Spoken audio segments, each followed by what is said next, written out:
জানো, আজ আমার মামা তো দাদারা এসেছে। ওরা কলকাতায় থাকে, এখানে দুদিনের জন্য ঘুরতে এসেছে। তাই নাকি? কলকাতা থেকে তোর জন্য কি নিয়ে এসেছে? আমার জন্য খুব সুন্দর দেখতে ঝিনুকের একটা চুড়ি এনেছে। আচ্ছা, আমি যতদূর জানি ঝিনুক তো সমুদ্রের ধারে বেশি ভালো পাওয়া যায়। ওদের বাড়ির পাশে কি সমুদ্র? আরে না না, দাদাদের স্কুল থেকে গরমের ছুটিতে ছাত্রছাত্রীদের নিয়ে সমুদ্রের ধারে ঘুরতে গিয়েছিল। সেখান থেকেই দাদা এটা আমার জন্য কিনেছিল। তোর দাদাদের স্কুলটা তো খুব ভালো রে রানী। স্কুল থেকে সমুদ্রের ধারে ঘুরতেও নিয়ে যায়। আমি না কোনো দিনও সমুদ্র দেখিনি। আমি দেখেছি 7 সমুদ্র 13 নদী।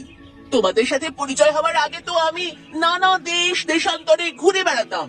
আমাদের স্কুল থেকেও তো কোথাও ঘুরতে নিয়ে যেতে পারে, বল কৃষ। ঘুরতে যাওয়ার কথা বললে পণ্ডিত মশাই লাঠি নিয়ে তেড়ে আসবে, আর সঙ্গে সঙ্গে বলবে আগের বারের অঙ্ক পরীক্ষায় কত কম নম্বর পেয়েছিলি মনে আছে? ঘুরতে যাওয়ার কথা বলছিস কোন মুখে? পণ্ডিত মশাইকে না বলে আমরা 4 জনে যদি ঘুরতে যাই তাহলে কেমন হয়? আমরা 4 জনে? মানে তুই, আমি, রানী আর টুনি? আমাদের বাবা মারা কেউ যাবে না? না, একদম যাবে না। আমরা 4 জন ঘুরতে যাব। আরে বলাই, আমরা এতটাও বড় হইনি যে 4 জনে মিলে ঘুরতে যাব।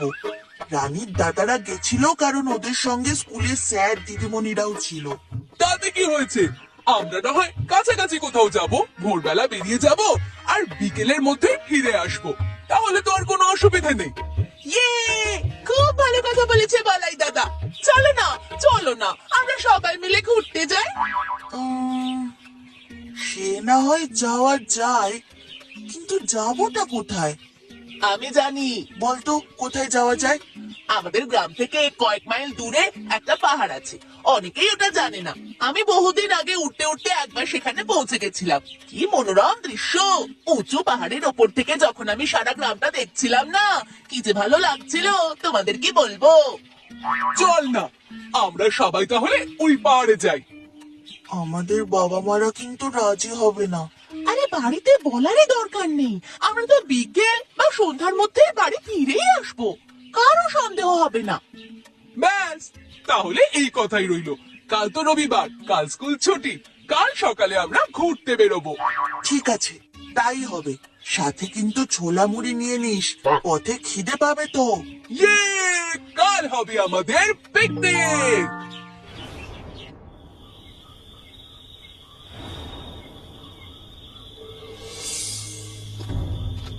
কি রে বাবু, এত রাত হয়ে গেল, তুই এখনো পেঁচার মতো জেগে আছিস কেন? ঘুমোবি না? না মানে মা, আসলে ওই কাল সকালে না আমরা একটু বেরোবো। আমরা 4 বন্ধু মিলে। বেরোবি? কোথায় যাবি তোরা? আরে দূরে কোথাও যাব না গো, নদীর ধারে বসে খেলা করব। কাল তো স্কুল নেই, সারা দিন খেলা করব। আচ্ছা বাবা, আচ্ছা, কিন্তু কাল সকালে খেলতে যাওয়ার আনন্দে কি আজ থেকেই রাতে না ঘুমিয়ে থাকবি নাকি? চোখ বন্ধ করে ঘুমানোর চেষ্টা কর এখন। ঠিক আছে, ঠিক আছে। কি সুন্দর চারদিকটা! না জানি ওপরে উঠলে আরো কত মনোরম দৃশ্য আমাদের জন্য অপেক্ষা করছে। তুমি একবার চলো না, দেখতে পাবে তারপর। এই দেখ দেখ, কি সুন্দর একটা মালা। হ্যাঁ, তাই তো। কি সুন্দর চকচক করছে। কোনো দামি পাথরের হবে মনে হয়, কিন্তু এই ঝোপঝাড়ের মধ্যে মালাটা কোথা থেকে এলো? অত ভেবে লাভ নেই। এই সুন্দর দেখতে মালাটা আমি পরবো। মালাটা পরে আমার সুন্দর দেখতে লাগছে না? হ্যাঁ, খুব সুন্দর দেখতে লাগছে তোমায়।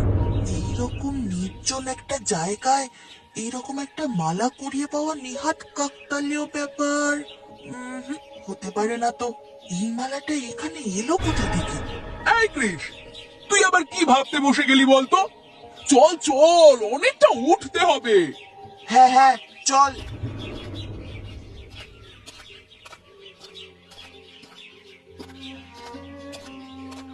আরে কি হয়েছে তোমার? তুমি এভাবে কাঁদছো কেন? ওহো, এই দেখ, ওর পায়ে একটা বড় পেরেক ফুটে আছে। এই জন্যই ও ব্যথায় কাঁদছে। আহা গো, বাচ্চা কুকুরটা কি কষ্টই না পাচ্ছে। কৃষ্ণাদা, তুমি ওর পা থেকে পেরেকটা বার করে দাও না।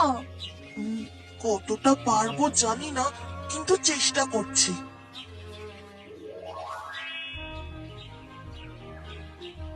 যাক বাবা, এবারও নিজের মতো হাঁটা চলা করতে পারবে। হ্যাঁ, এই জন্যই মনে হয় ও নিজের বাড়ির লোকের থেকে আলাদা হয়ে গেছিল। শ্রীকৃষ্ণ, ওর যেন বেশি ব্যথা না লাগে। তুমি দেখো ছোট্ট বন্ধু, তুমি এবার তোমার বাড়ির লোকের কাছে ফিরে যাও, আর তোমার ব্যথা হবে না।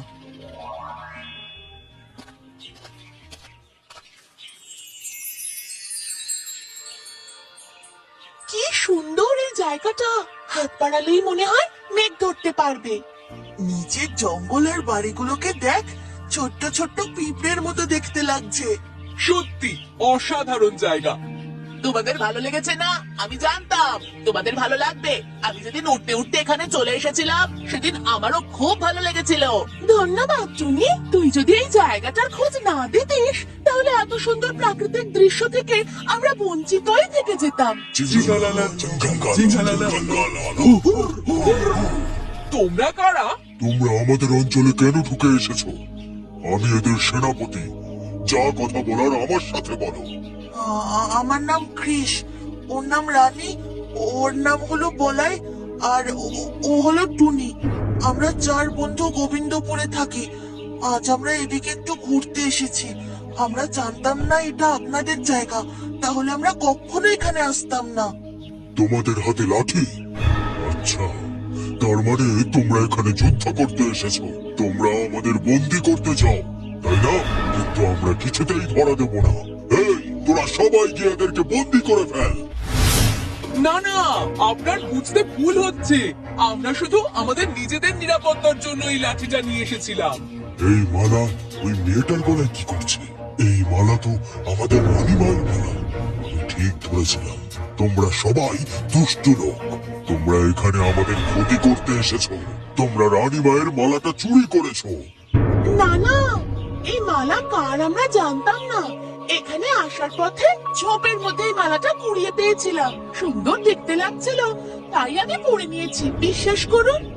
তুমি আমাদের রানীমায়ের মালা পরার ভুল করেছো। তোমার কোনো ক্ষমা হতে পারে না। এই, তোরা শুনতে পাচ্ছিস না? বেঁধে ফেল সব কটাকে। এবার কি হবে? আমি কোথা থেকে সাহায্য চেয়ে আনবো? আমাকে কিছু করতে হবে, নইলে আমার 3 জন বন্ধু বিনা অপরাধে মারা যাবে।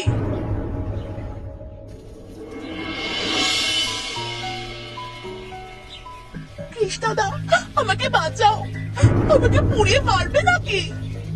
রানী, তুই চিন্তা করিস না, আমি থাকতে কেউ তোর কোনো ক্ষতি করতে পারবে না। কৃষ, মনে হচ্ছে আমরা খুব বাজেভাবে ফেঁসে গেছি। আর মনে হয় চ্যাম্পিয়ন টিকতে পারবো না রে। বলাই, মাথা ঠান্ডা কর, আর এক মনে শ্রীকৃষ্ণকে ডাক। উনি ঠিক আমাদের রক্ষা করবেন। ওই মেয়েটাকে নিয়ে গিয়ে আগুনের উপর বেঁধে দে। ওর কাবাব বানিয়ে সবাই খাবো। না না না, রানীকে তোমরা কিছু করো না। বিশ্বাস করো, আমরা কেউ জানতাম না ওই মালাটা তোমাদের রানী মায়ের।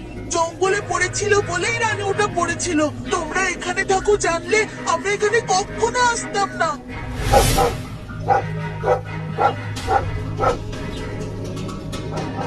কি ব্যাপার? এই কুকুরের আওয়াজ আসছে কোথা থেকে? আওয়াজটা তো আমাদের দিকে এগিয়ে আসছে মনে হচ্ছে। পালা পালা! এই কুকুরের দল দেখতে খুব হিংস্র। ওদের ওই বড় বড় দাঁতের কামড় একবার যদি পড়ে, তাহলে সারা জীবন ভুগতে হবে। এদেরকে এই হিংস্র কুকুরের সামনে ফেলে রেখে চল চল আমরা পালাই।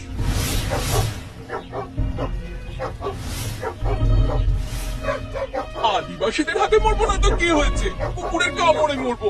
আজ আমাদের মৃত্যু নিশ্চিত। দেখ দেখ বলাই, ওরা কিন্তু সবাই শান্ত হয়ে গেছে। ওরা কিন্তু আর হিংস্র ভাবে ডাকাডাকি করছে না। কি হলো বলতো? না না, তোমাদের কোনো ভয় নেই। ওরা তোমাদের কিচ্ছু করবে না। এখানে জল মাথার উপর দিয়ে যাচ্ছে দেখে আমি উড়ে গিয়েছিলাম জঙ্গলের ভেতরে সাহায্য চাইতে। তখন ওখানে গিয়ে আমার ওই বাচ্চা কুকুরটার সাথে দেখা হয়। ও তখন ওর পুরো পরিবারের সাথে বসেছিল। ওকে আমি সব কথা খুলে বলি। তখন ওরা সবাই আমাদের সাহায্য করতে এগিয়ে আসে। আসলে কৃষ, ওরা তোমার কাছে ভীষণ ভাবে কৃতজ্ঞ, কারণ তুমি ওদের বাচ্চার পায়ের পেরেক বার করে ওকে আরাম দিয়েছিলে।